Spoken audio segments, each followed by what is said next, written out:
Barakata Yahweh, Barakata Yahweh Shai, Bahasham, Barakahak Wadash, Barakatum. First and foremost, I want to give all praises, glory, and infinite honors to Yahweh, Bahasham, Yahweh Shai. Double honors to the apostles and elders, a great millstone who rule and teach well.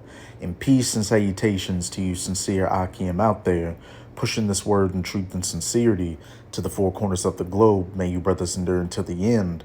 This is the brother Ra'aya with another video. And in this video, I'll be profiling an article from endoftheamericandream.com titled, "Is there a large group of officials at the Pentagon that actually believe that aliens are demonic entities?" And when you have an understanding of the scriptures, you know that these so-called aliens aren't little green men from Mars. They are actually the angels of the Most High, and they're piloting the chariots, which people ignorantly refer to as so-called UFOs. And you do have right hand and left-handed angels. You know, your right-handed angels are what people would consider so-called good angels, while your left-handed angels are what people would consider, demons. And they all work for Yahweh Bahasham Yahweh Shai and have no free will of their own to do what they want. And that even includes the spiritual demon Satan. He is actually the top left-handed angel of Yahweh Bahasham Yahweh Shai. And hey, Yahweh Bahasham Yahweh Shai has both used and continues to use his left-handed and right-handed angels piloting the chariots to fulfill his will.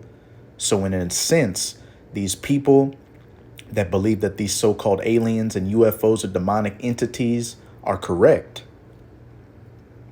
But let's get into this article and further expound upon things according to the scriptures, where these people go off in their understanding of these so-called aliens and UFOs and the demonic entities. We live in a world that is getting even weirder with each passing month, and that's because we're living in the last seconds of the last days before the second coming of Yahushai, the Son of the Most High, who's going to be in a massive fathership chariot and the host of heaven.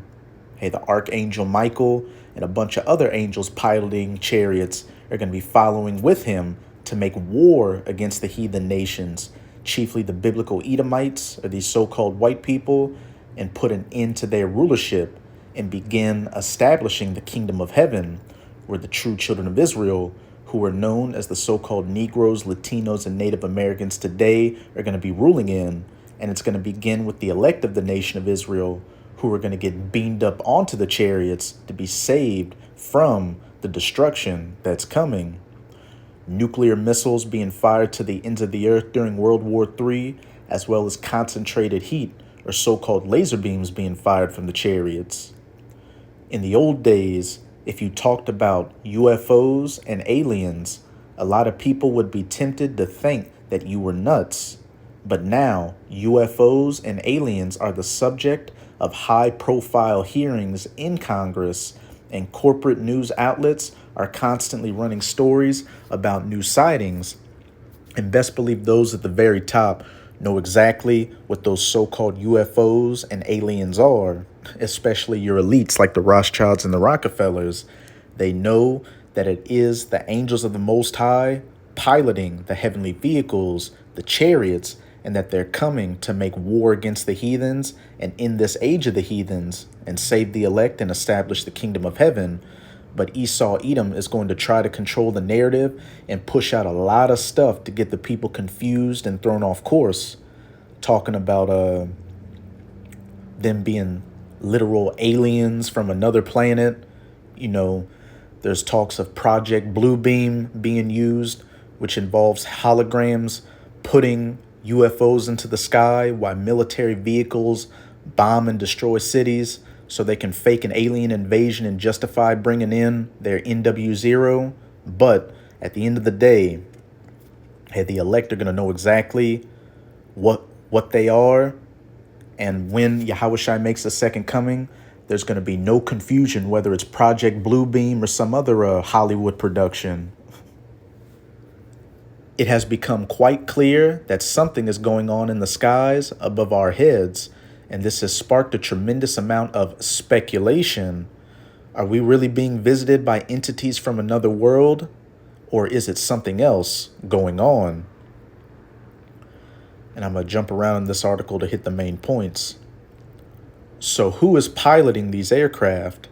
For decades, movies, television shows, novels, and video games have been conditioning people to believe that they are aliens from another world, but there are other theories. In fact, a British news source just published a story about a very large contingent of people at the Pentagon that believe that these creatures are actually demons. And hey, they would know. A lot of your higher ups in the government and in the military are Masons and a part of these other secret societies, witches, warlocks, and in the occult, and actually deal with demons. We live in an occultocracy that involves child sacrifice, blood drinking, the uses of signs and symbolisms to manipulate the people, etc., etc. Pentagon commanders have clamped down on research into extraterrestrials because of their religious beliefs, it's claimed. Leading UFO researcher Ron James says senior figures in the U.S. government fear aliens are in fact demons.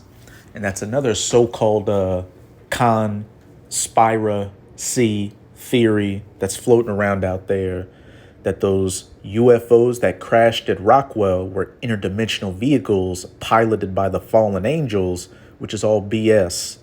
The Book of Enoch is only good for being toilet paper, and there were no fallen angels or a war in heaven. Ron, who is director of media relations for UFO research group MUFON, claims there is a very large contingent of people within the Pentagon who opposed the work of the Advanced Aerospace Threat Identification Program because they think the UAPs, or unidentified aerial phenomena, regularly reported by U.S. military sources, are piloted by creatures from hell. And that's more Saturday morning cartoon nonsense, Greek mythology, because in the scriptures, there is no hell. There is no pocket dimension underground where the wicked go and die.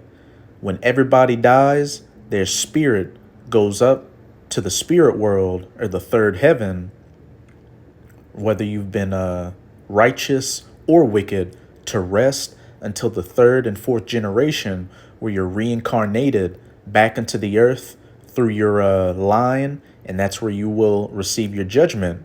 Read Ecclesiastes chapter 12, verse 7, and Job chapter 3.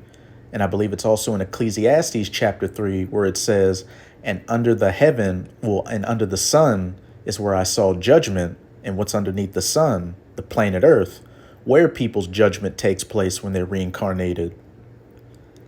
How did they arrive at that conclusion? The article does not say, but apparently this belief is so pervasive that it was even affecting who was getting funding. He says he was told by Luis Elizondo, who has gone on record as being the boss of the AATIP, it was not just a little voice in the Pentagon, but a huge group of people thought the phenomena that was being witnessed was demons. And don't be surprised that this is more, false info being put out there. They say that the reason that a lot of funding's been given to these people is because they have a big say in the Pentagon, and you're a bunch of religious people that think it's demons. But hey, that funding is going there because they know that they know that it is a paranormal, entity out there, that it is the angels of the Most High piloting the chariots of the Most High, and they're about to return with the Son of the Most High, Yahushua, to make war against them. Hence why you've got all these different space forces being set up by these heathen governments, mainly these Edomite governments in the Western world, all across the planet. They're not just to shoot down Russian and Chinese spy satellites. This fundamentalist Christian lobby within the U.S. defense establishment actually affected Elizondo's ability to get funding, Ron says. Belief in both UFOs and the literal truth of the Bible is not entirely incompatible, he adds. And this whole Christian, Catholic, all these other offshoots of the Roman Catholic Church ideologies involving the Bible aren't the literal truth of the Bible. They break it down incorrectly. The men of the Lord, the prophets of the Most High, chiefly through GMS or Great Millstone, as well as the brothers that come in the spirit of GMS, break down the truth of the Bible, and a belief in UFOs and the Bible is not incompatible because we know that the UFOs are the chariots and those aliens are the angels. And again, there are right-handed angels, so-called righteous angels, as well as left-handed angels, which people will refer to as so-called demons. Of course, there is quite a bit of evidence that supports the notion that these entities are not our friends. And hey, to you heathens out there, and even the wicked of our people that don't want to come back to their power, Yahweh Bahasham Yahweh Shai, they're not your friends. But before we go a little further in this article, let's get some precepts. This is Psalms chapter 78, verse 49. And when you read this chapter, just to give it some context, it's talking about when the Most High plagued Egypt. He cast down upon them the fierceness of his anger, wrath, and indignation, and trouble by sending evil angels among them. So right there, it shows that the Most High has so-called evil angels, and he has, good or righteous angels. But regardless, they are all under the control of Yahweh Bahasham Yahweh Shai, as it says in I believe it's Isaiah 45, verse 7. I got my Bible next to me, so instead of going to it in the video, I'm going to just read from it.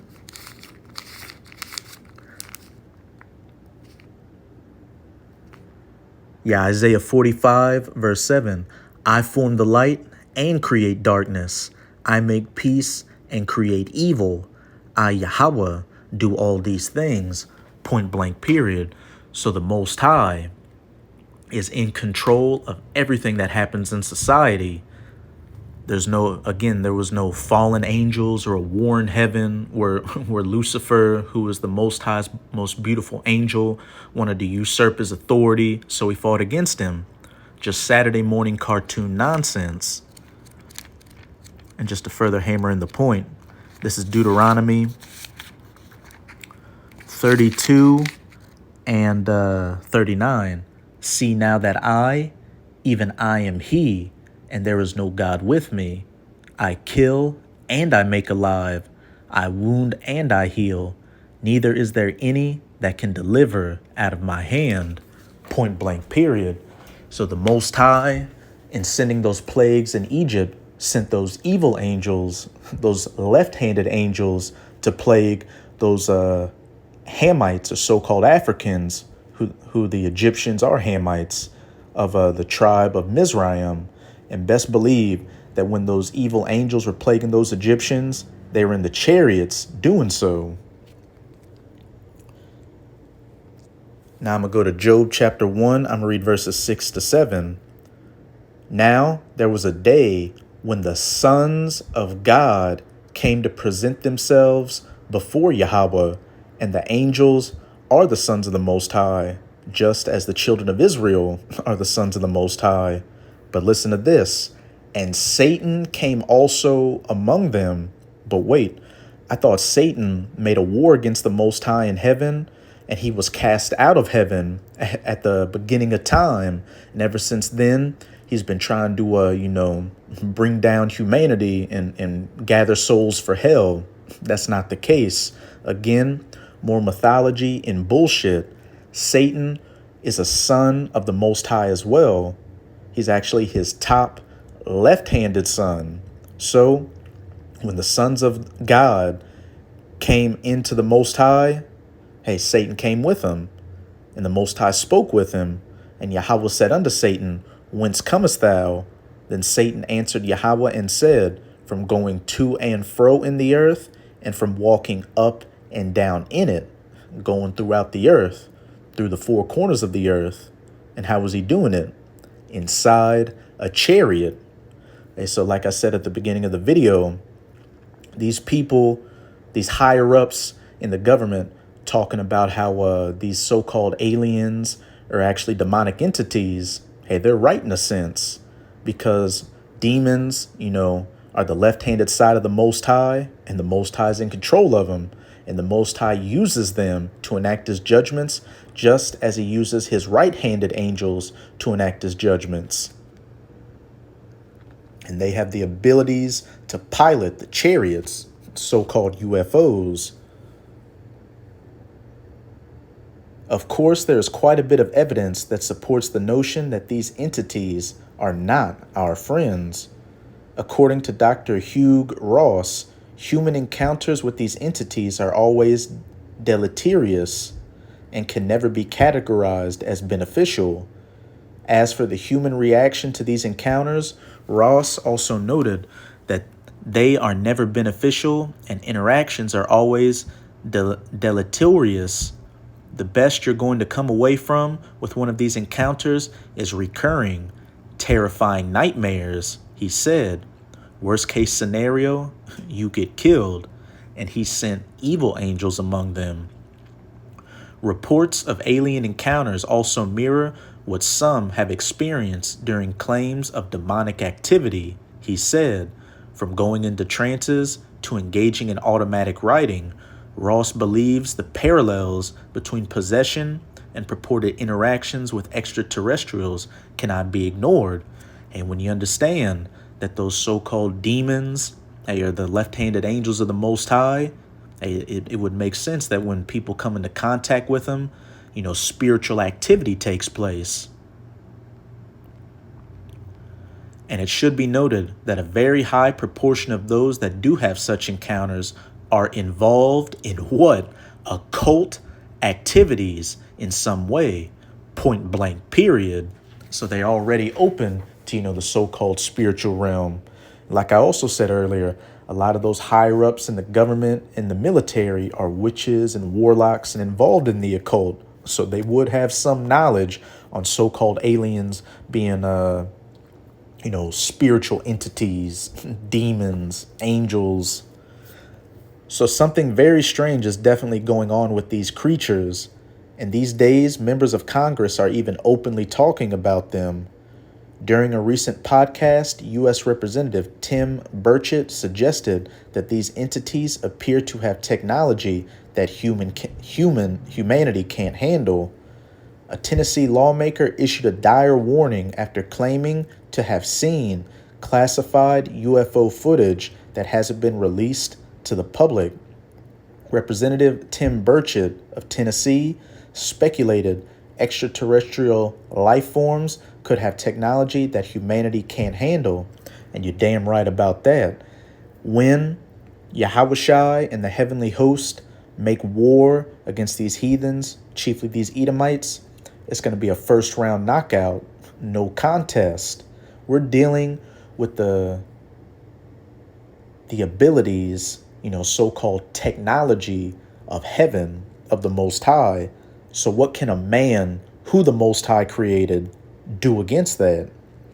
During an appearance on the Event Horizon podcast, if they're out there, they're out there. And if they have this kind of technology, they could turn us into a charcoal briquette, Burchett said.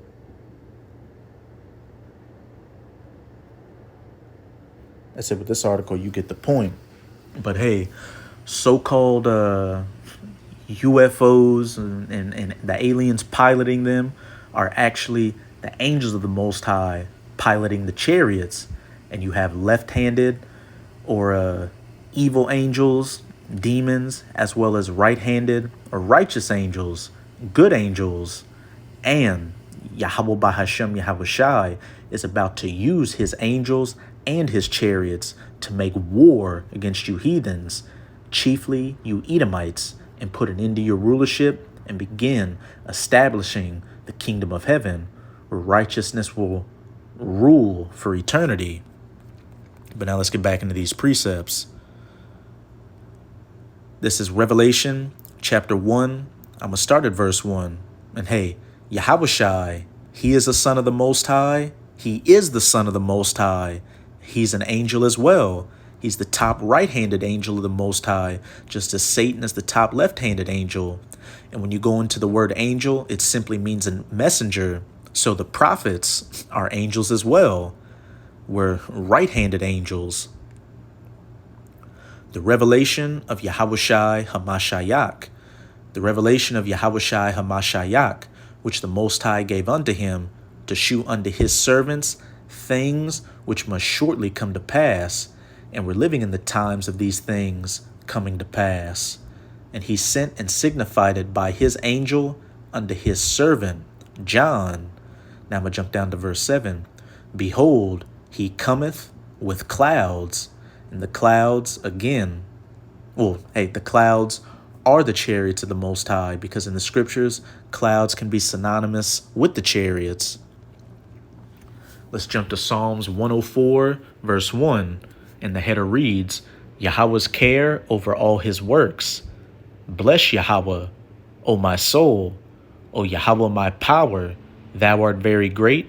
Thou art clothed with honor and majesty, who coverest thyself with light as with a garment, who stretches out the heavens like a curtain. Here's the main point in verse 3.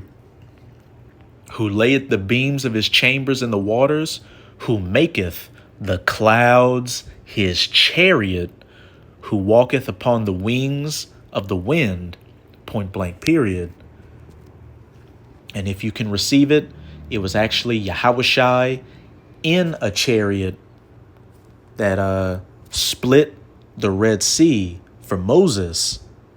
Yahushai was that angel in the wilderness with the children of Israel that was a cloud by day, a cloud by day, a chariot, and that pillar of fire by night.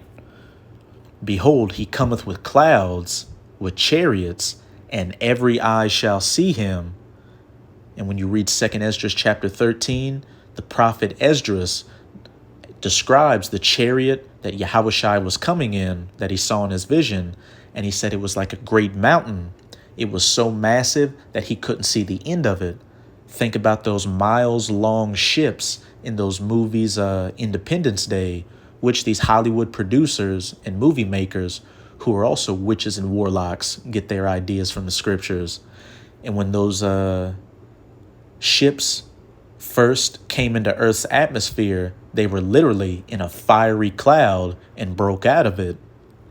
Behold, he cometh with clouds, and every eye shall see him, and they also which pierced him, which again proves reincarnation. Like I was saying earlier, in that article, those people were saying that these demons were from hell, but there is no hell, according to the scriptures. When everybody dies, whether they're righteous or wicked, they go to the spirit world, and then they come back unto the earth to receive their judgment. And it's no different with those Roman centurions who pierced Yahushai thousands of years ago.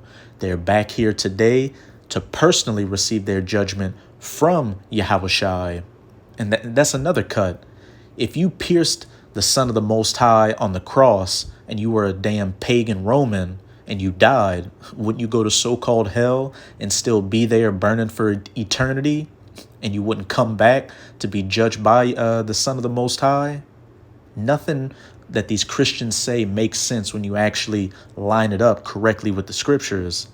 And all kindreds, all nations of the earth shall wail because of him. Even so, Aman. Why? Because he's coming to make war against them. This is that war in heaven in Revelation chapter 12. This is Revelation chapter 12. I'm going to start at verse 7. And the header reads, the angel, Michael, the archangel, was coming with Yahushai. And there was war in heaven, not a war in the spirit world where the fallen angel Satan and his army of fallen angels fought against the Most High. In the scriptures, there are three heavens. There's the first heaven, which is the regular sky, the second heaven, which is space, and the third heaven, which is what people refer to as the spirit world. And this second heaven is going to take place in the first heaven and a little bit of the second heaven as far as Esau's been allowed to get into it, which is known as Leo, low Earth orbit, low orbit space. And there was war in heaven. Michael and his angels, piloting the chariots, fought against the dragon, and the dragon fought and his angels, and that dragon is speaking of Esau Edom and his power structure that he's set up in these last days, which is the last leg of the fourth beast in Daniel chapter 2, those iron toes mixed with miry clay, the reincarnated Roman Empire, the NATO-EU alliance that the U.S. is a part of. And when you read up in this chapter, what does it talk about? That red dragon that persecuted the woman and wanted to kill her child. And that red dragon is speaking of the ancient pagan Roman Empire, those iron legs mixed with Slakia, just those iron legs. And then those iron toes mixed with miry clay is the last part of it, the extension of it. And when you read the account of Yahushai's birth, what happened? Herod the Great, who was an Edomite himself and who was set up by the Romans, tried to slay Yahushai. So everything perfectly lines up. So again, and there was a war in heaven. Michael and his angels fought against the dragon, and the dragon fought and his angels, Esau's military might, his Space Force assets, his fighter jets, and whatever else he's going to try to use to fight against Yahushai and the Archangel Michael and the host of heaven. And prevailed not, neither was their place found any more in heaven. First round knockout, no contest. And what did old boys say back in that article?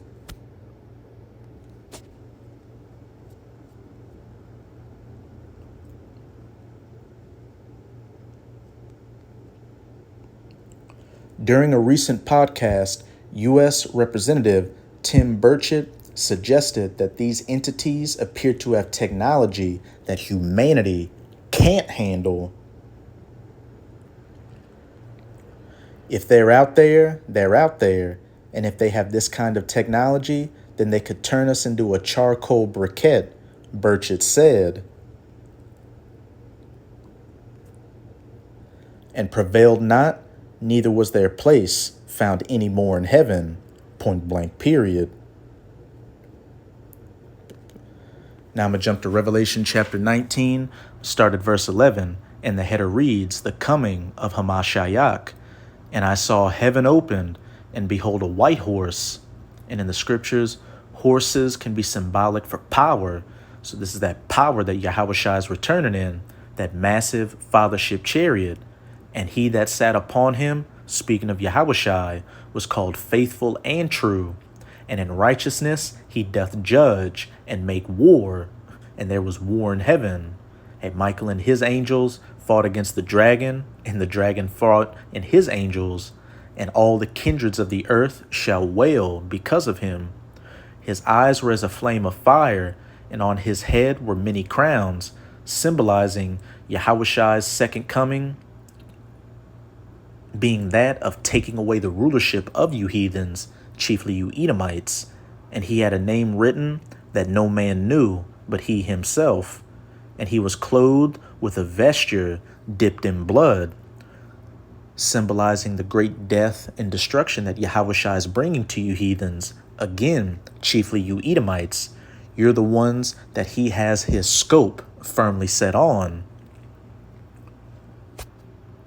Now I'm going to jump to Isaiah chapter 63. I'm going to start at verse 1.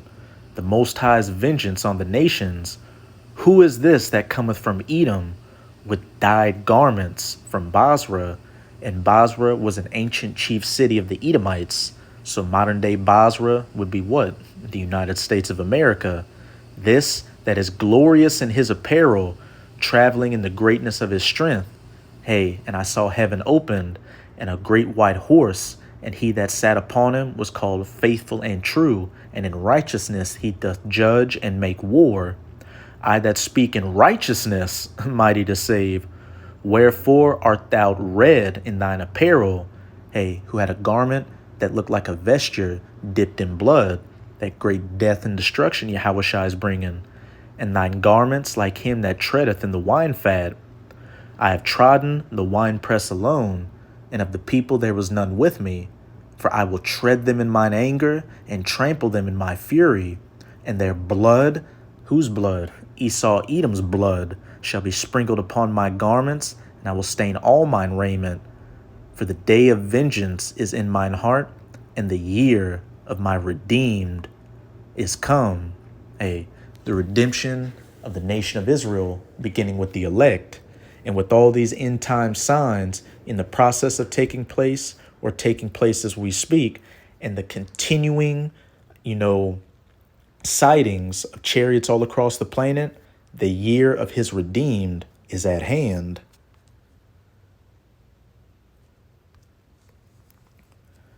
And his name is called the Word of the Most High.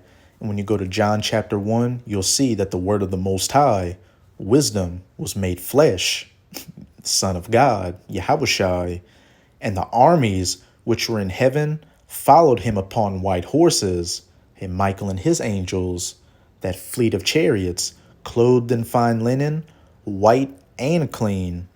And out of his mouth goeth a sharp sword, symbolic of those so-called laser beams, concentrated heat being fired from the chariots. And again, in that movie Independence Day, when those UFOs went to shoot their energy, what did it look like? The bottom opened up like a mouth, that with it he should smite the nations, chiefly you Edomites, and he shall rule them with a rod of iron, and he treadeth the winepress of the fierceness and wrath of the Almighty God. And after the dust settles, Yahushua, along with the 144,000, who were fishers of men on this side, prophesying on the highways and byways, and putting up video epistles online, are going to be hunters of men and begin enslaving you remaining heathens, beginning with your elites, and rule over you with that rod of iron, so you can begin that first 1,000 years of the kingdom of heaven, building it up in hardcore bondage and slavery. So that's it with this video. With this video, I hope you sincere Akim and Akwath were edified. Just keep strong. We are almost out of this final wicked captivity of the heathen nations, chiefly of the Edomites. And as always, I'm going to say Abad Babal, Kwam Yasharallah, and until next time, Shalom.